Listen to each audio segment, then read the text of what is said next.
এই জায়গায় সবসময় নেশা নেশা পানি করে পোলাপান, মাঝে মাঝে মারামারি হয়, অনেক মেয়েটি নিয়ে আসা হয়। এখানে বিভিন্ন রকম অনৈতিক কাজ চলে, সেটি কিন্তু আমরা উপস্থিতি দেখতে পাচ্ছি।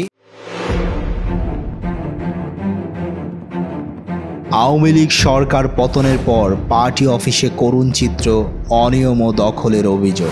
রাত হইলে মনে করেন যেটা ভিতরে কি হয়, অনেক কিছুই আসে, এলাকার সিনিয়ররাই আসে, যে রাত হইলে হয়।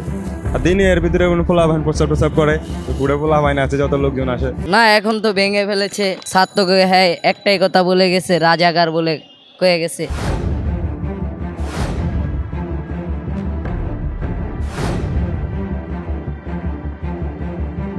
দীর্ঘদিন বাংলাদেশের রাজনীতিতে প্রভাবশালী অবস্থানে থাকা আওয়ামী লীগ 2024 সালের 5 আগস্ট ছাত্র জনতার অভ্যুত্থানে ক্ষমতা হারানোর পর চরম সংকটে পড়েছে।